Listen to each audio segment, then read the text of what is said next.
Duterte.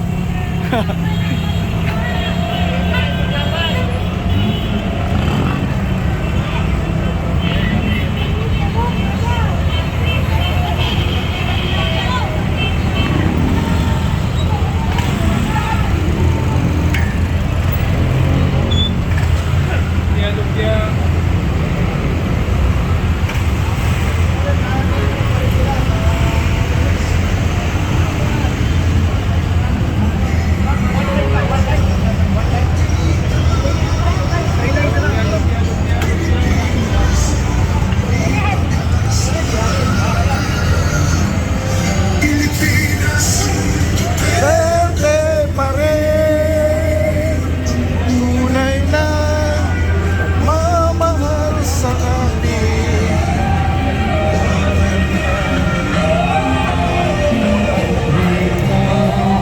Makita kang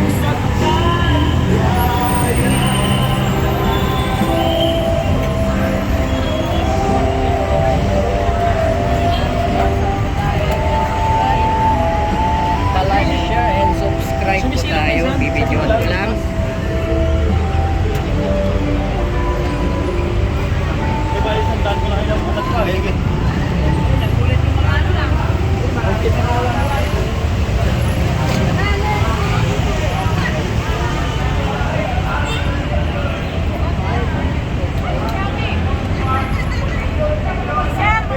Cut. Cut it.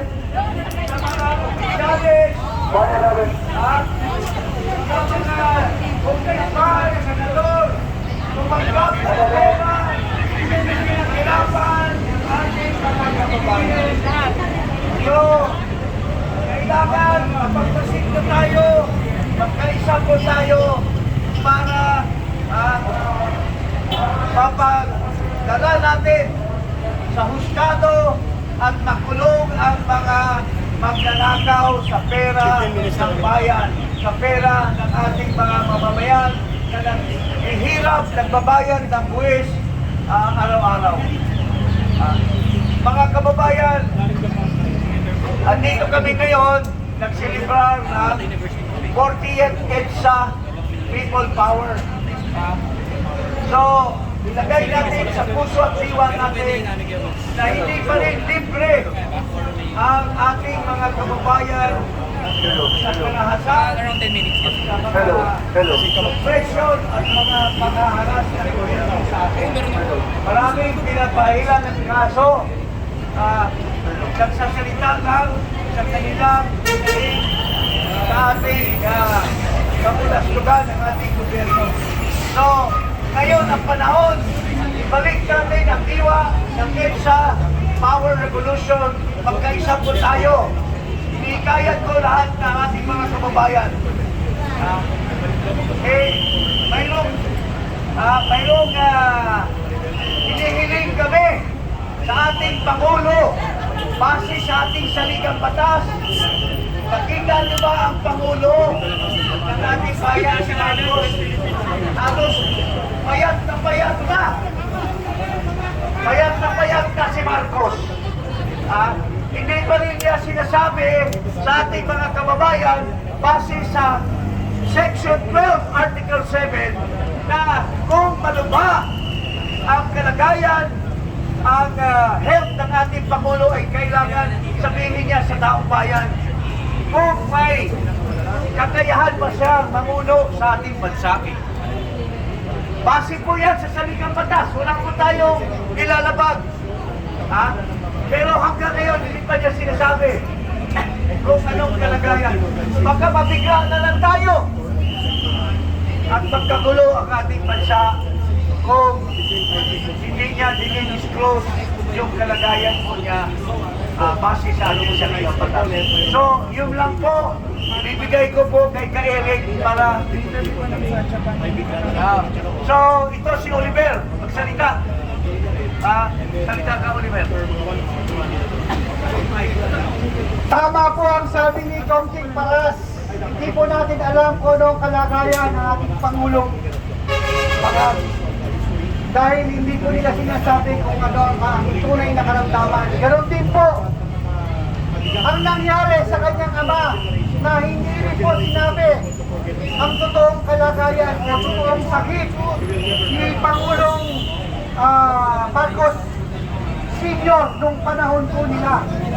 Kaya nga po sinasabi natin, the history will be repeated. Ibig sabihin po, nangyayari po ang nangyari na ginawa ng tatay niya at ginawa po ng kanyang anak. Kung sino sa pagnanakaw, ayan, kayo po, muling mga mata kung ganong kalaki na ang nawawala sa kabanang bayan. Ano po ba ang kalagayan ng Pilipinas sa panahon ngayon? Pilit po nilang sinasalba at pinapakita sa taong bayan na tayo ay may pag-asa pa. May pag-asa pa po tayo. Wala na tayo dahil tayo ay palubog na. Ayan po, pinapakita na ng mga media po sa ibang bansa na hindi na po natin kaya. Ang dollar, napakataas na. Yung bigas, magkano na po ngayon? 57, 58, halos $1. Oh, 60 na po. Nasa na po ang 20 pesos na bigas na sinasabi niya. At nag-alat pa po siya ng budget. Pero ano nangyari? Wala. Lahat po ng sinasabi ni Pangulong BBM ay kasinungalingan. Pero lahat po tayo nagsasabi ng katotohanan. Lahat po tayo ay binabaliwala at binabaliktad.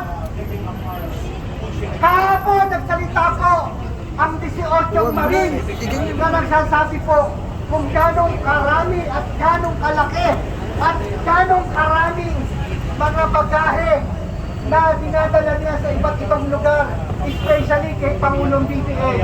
Ilang trilyon po yun. So, lumalabas po talaga trilyon ang nawawala sa mamamayang Pilipino.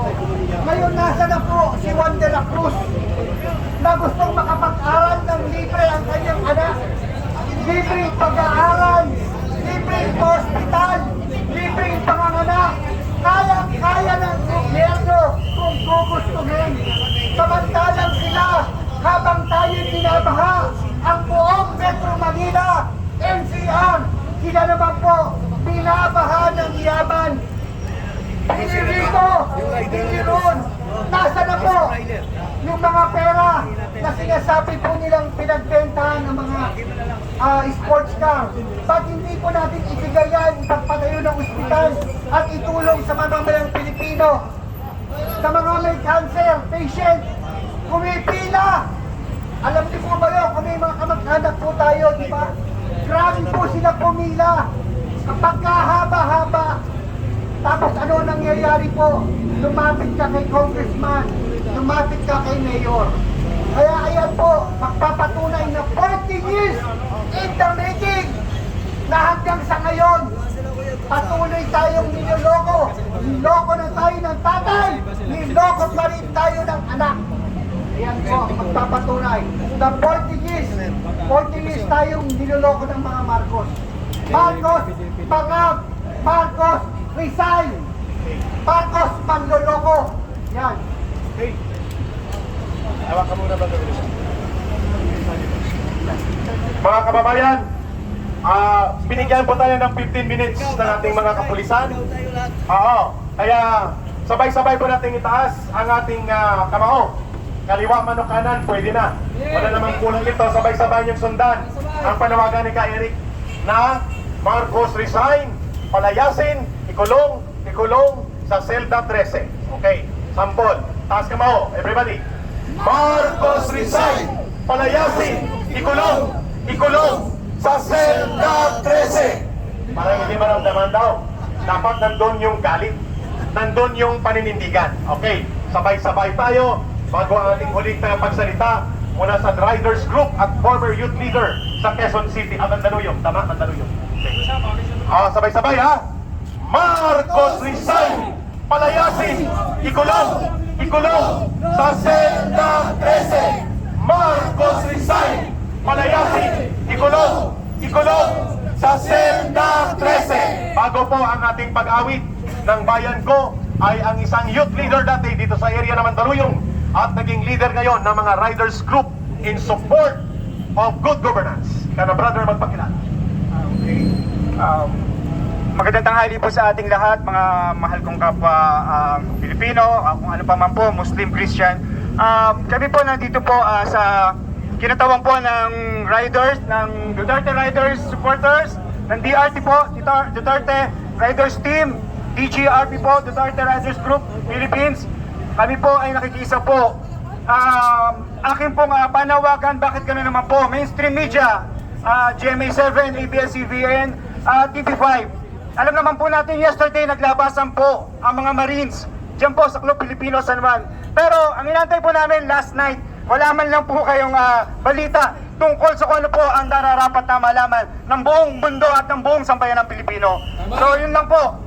Sana po, anyway, mabuti, maraming salamat po. At narito po ang napakarami natin mga vloggers at sila po ay mulat na sa katotohanan at nakikita po nila kung ano po yung mga totoong kaganapan.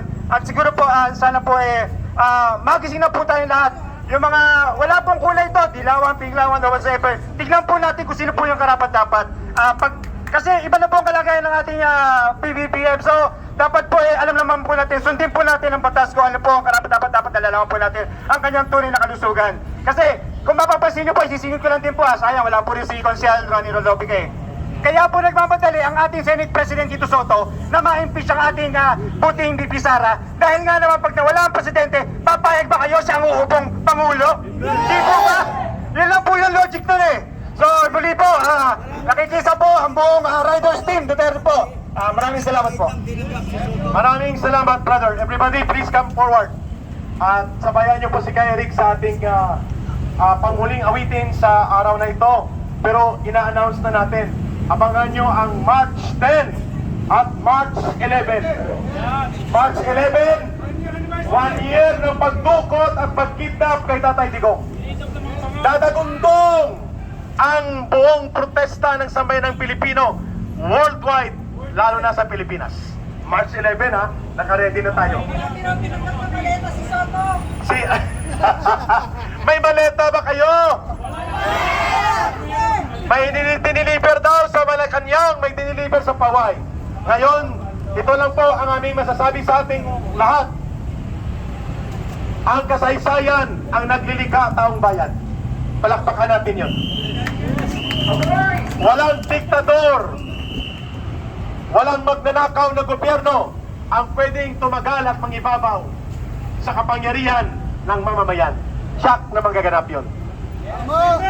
Walang makakapigil, tangke man o helikopter, barkong pangdigma, machine gun o baril, kung taong bayan ang kumilos. Mamamayan pa rin po. Mamamayan pa rin po ang magbibigay ng hatol. Mamamayan po maglilika ng kasaysayan. Mamamayang nagkakaisa ang maglilika ng pagbabago. Yun nga, narinig na natin, ibabalik na muli ang tunay na tapang at malasakit sa isang matuwid na gobyerno. Sama tayo doon! Yes! Taas po ang ating mga kamao na nakakuwom. At ito po ay tanda ng pagkikipagkaisa. Ang bandila po dito sa harap, iwagayway natin. At awitin po natin ang bayan ko, ilang linya na. And then magdi-disperse tayo at magpapasalamat tayo sa pagkikipagkaisa na ito. Kay sarap mabuhay sa sariling bayan, kung walang alipin at may kalayaan, ang bayan sinisiil, bukas ay babagong din, ang silang ay pupula sa timyas ng paglaya. Everybody join us. Paibon mang may layang lumipad, kulungin mo at umiiyak, bayan pa kayang saknal dilag.